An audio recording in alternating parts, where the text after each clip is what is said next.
अस्सलाम वालेकुम। आज लाहौर हाई कोर्ट के एपीलेट ट्रिब्यूनल में वो उम्मीदवार जिनके कागजात नामजदगी इलेक्शन कमीशन ने सेनेट के लिए मंजूर किए थे या मुस्तरद किए थे, उसके खिलाफ अपीलों की समातें हुई जस्टिस शाहिद बिलाल हसन की अदालत में।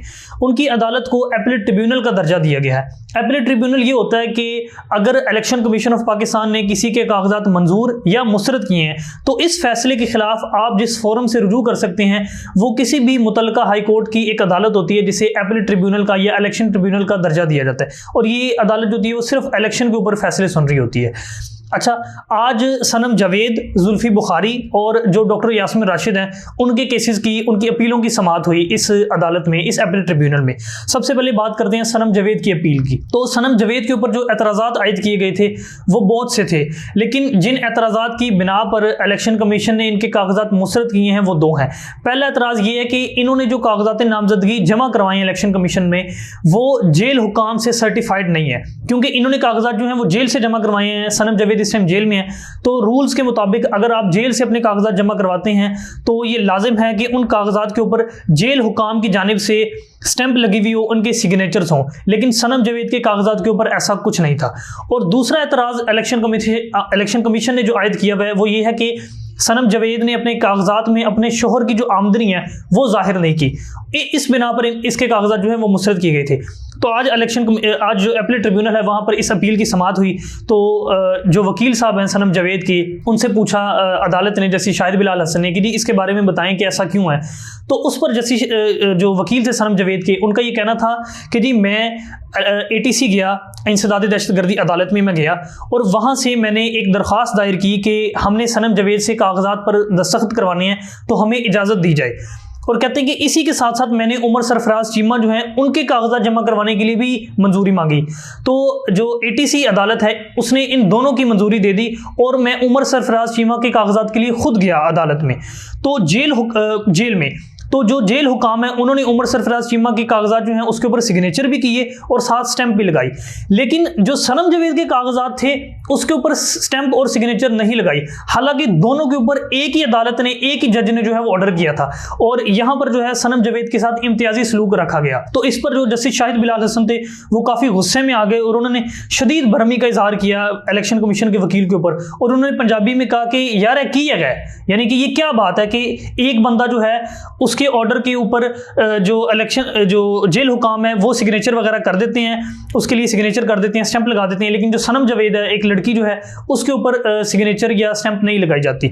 और जब ये बात हुई तो उन्होंने एकदम ये भी कह दिया जज साहब ने कि जी मैं अलाउ करता हूँ ये कागजात। फिर उन्होंने मजीद समाअत को सुना और उसके बाद फैसला जो है वो महफूज किया था।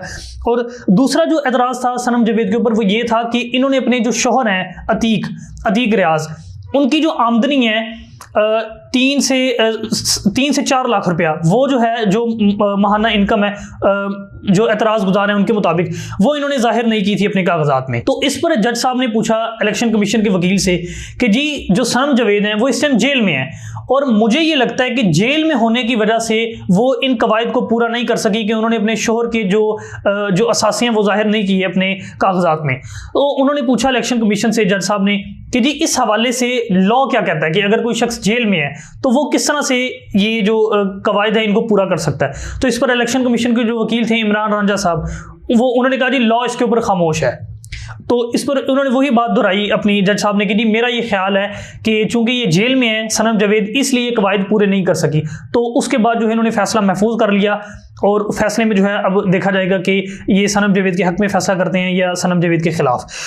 दूसरा जो है केस लगा हुआ था जुल्फी बुखारी साहब का। अब जुल्फी बुखारी के ऊपर भी कई एक एतराज़ात आयद किए गए थे जो एतराज़ गुजार हैं उनकी जानिब से, लेकिन जो 2 मेजर एतराज़ से जिनकी बिना पर इसके जो जुल्फी बुखारी के कागजात जो हैं वो रिजेक्ट किए गए हैं, एक ये था ऑब्जेक्शन कि जुल्फी बुखारी जो हैं वो दोहरी शोहरियत के हामिल हैं, और दूसरा एतराज़ ये था कि जुल्फी बुखारी ने जो कागजात जमा करवाए हैं उसमें कवायद को फॉलो नहीं किया। अब मैं इसको एक्सप्लेन कर देता हूँ। पहला ये कि जुल्फी जो इलेक्शन कमीशन के वकील हैं उन्होंने ये कहा कि जी FIA की रिपोर्ट के मुताबिक जुल्फी बुखारी जो है वो बरतानवी शहरी है, लिहाजा पाकिस्तान की भी आइडेंटिटी है, नेशनलिटी है इनके पास, और बरतानिया की भी है। तो इस बिना पर इनको पाकिस्तान में इलेक्शन लड़ने की इजाज़त नहीं दी जा सकती। इस पर जो वकील थे जुल्फी बुखारी के, उन्होंने कहा जी हमने ये जो जुल्फी बुखारी साहब हैं, इन्होंने जो अपनी जो शहरियत है बरतानिया की वो तर्क कर दी हुई है, और उन्होंने एक लेटर भी सामने रखा अदालत में। अगस्त 2022 का वो लेटर था जो कि बरतानिया का जो होम डिपार्टमेंट है उसको लिखा था जुल्फी बुखारी ने कि जी मैं अपनी जो शहरियत है उसको तर्क करता हूँ, लिहाजा मुझे जो है अब I am no more resident of UK. ये उनकी जो लेटर था जो उन्होंने वहाँ के होम डिपार्टमेंट को लिखा था, ये उन्होंने सामने रखा अदालत में। और उन्होंने ये कहा कि ये हमने रिटर्निंग अफसर को ईमेल भी किया था कि हम जो है हमारी कोई दोहरी शहरियत नहीं है, हम सिर्फ पाकिस्तान की शहरी हैं। लेकिन इलेक्शन कमीशन के वकील का ये कहना था कि जी नहीं, हमें तो सिर्फ हम जो FIA की रिपोर्ट आई है उसके मुताबिक दोहरी शहरियत के हामिल है। तो जो जुल्फी बुखारी के वकील थे उन्होंने एक और दलील दी। उन्होंने ये कहा कि जुल्फी बुखारी जब बरतानिया गए हैं तो वो वीज़ा लगवा कर गए हैं बरतानिया का, और उनके पासपोर्ट के ऊपर वीज़ा लगा हुआ है, और ये पासपोर्ट की आप पिक्चर्स देख सकते हैं। तो ये दलाइल दी है उन्होंने। और दूसरा जो एतराज़ आयद किया गया था जुल्फी बुखारी के ऊपर वो ये था कि जुल्फी बुखारी ने जो कागजात जमा करवाए हैं उनके ऊपर ये लाजिम था, चूँकि वो बैरून मुल्क हैं, बरतानिया या लंदन, तो उनके ऊपर लाजिम था कि वो वहाँ पर जो कौंसलेट है, जो पाकिस्तान की कौंसलेट है, वो वहाँ पर जाते और वहाँ से अपने कागजात के ऊपर सर्टिफिकेशन हासिल करते, वहाँ से तस्दीक करवाते, सिग्नेचर और स्टैंप लगवाते। लेकिन उन्होंने इसकी खिलाफ वर्जी की है, उन्होंने रूल्स को फॉलो नहीं किया। तो ये दलाइल सुनने के बाद भी जो अदालत है उन्होंने फैसला महफूज कर लिया। और तीसरा जो केस था वो था डॉक्टर यास्मीन राशिद साहिबा का। अब डॉक्टर यास्मीन राशिद साहिबा के कागजात जो हैं वो इलेक्शन कमीशन ने मंजूर किए हुए हैं। तो इसके खिलाफ जो नून लीग के एक रहनुमा है, एक MP हैं शहबाज खोसा, वो अदालत में या एपलेट ट्रिब्यूनल में आए हुए थे। उन्होंने कहा था कि जी इलेक्शन कमीशन ने ये जो कागजात मंजूर किए हैं ये गैर कानूनी तौर पर मंजूर किए हैं, इसकी तुक नहीं बनती। और उन्होंने दलाइल ये दिए कि जी जो डॉक्टर यास्मीन राशिद हैं उन्होंने अपने कागजात में अपने एक असासे ज़ाहिर किए हैं, अपने पैसे ज़ाहिर किए हैं, और वो पैसे बनते हैं कोई 86 लाख रुपया। लेकिन इन्होंने ये नहीं बताया कि ये पैसे किस कारोबार के तहत आए हैं। ये तो इन्होंने बताया कि कारोबार के ज़रिए पैसे आए, लेकिन किस कारोबार के तहत आए हैं ये नहीं बताया। और दूसरा उन्होंने ये एक एतराज़ आयद किया डॉक्टर यास्मीन राशिद पर कि डॉक्टर यास्मीन राशिद ने कहा कि उनको 52 लाख रुपया बाहर के मुल्क से आया, लेकिन उन्होंने कोई रेमिटेंस जो है वो शो नहीं की है, कोई डॉक्यूमेंट शो नहीं किया, कोई बैंक डॉक्यूमेंट शो नहीं किया कि ये पैसे कैसे आए, कहाँ से आए, क्यों आए, वगैरह वगैरह। तो ये सारी जो दरख्वास्तें थी, जो सारी अपीलें थी, इस पर जैसे शाहिद बिलाल हसन ने जो है वो इनको सुना और उसके बाद जो है वो फैसला महफूज किया। अच्छा, मैं उसके ऊपर दोबारा आने से पहले मैं ये बता दूं कि एक बड़ा मज़ेदार वाक़या, मज़ेदार तो नहीं कहेंगे खैर, क्योंकि ये ट्विटर के ऊपर डिस्कस हो रहा है, इसलिए भी मैं ये बता देता हूँ कि सनम जावेद के जो वालिद हैं जावेद इकबाल, उनके ऊपर खासी बरहमी का इजहार किया जैसे शाहिद बिलाल हसन ने। वाक़या कुछ इस तरह से हुआ कि जो सनम जावेद के जो वालिद हैं वो वकील के साथ खड़े हुए थे, अपने वकील के साथ बिल्कुल पीछे ही, और वो वकील को बार बार लुकमे दे रहे थे, उसको बार बार बता रहे थे।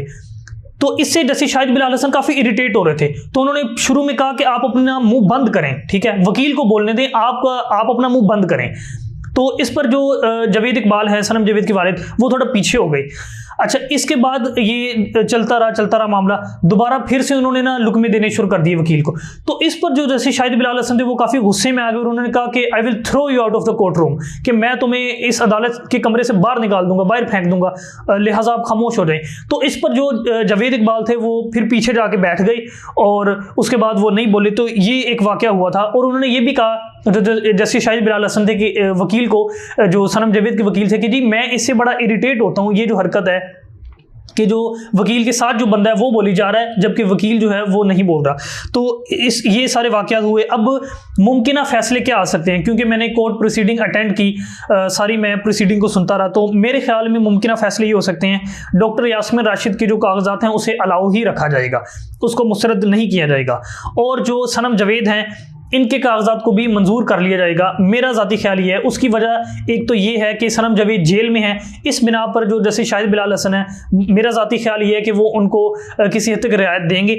और एक ये भी फैक्टर है कि पिछली दफ़ा सनम जावेद के जो कागजात हैं वो सुप्रीम कोर्ट ने मंजूर कर लिए थे, तो ये भी एक फैक्टर है लाहौर हाई कोर्ट के ऊपर कि चूँकि सुप्रीम कोर्ट ने मंजूर कर लिए थे तो लिहाजा अब हमें भी मंजूर कर लेने चाहिए। और जो है जुल्फी बुखारी साहब, तो जुल्फी बुखारी साहब का जो मामला है ये अभी गड़बड़ है, ये मुझे नहीं पता कि क्या फैसला आ सकता है, उनके हक में भी आ सकता है, उनके खिलाफ भी आ सकता है, ये अभी देखने से ताल्लुक़ रखता है। बाकी अब तक के लिए यही मालूमात थी, आगे जो भी मज़ीद मालूमात होंगी हम आप तक ज़रूर रखेंगे। तब तक के लिए अल्लाह हाफ़िज़।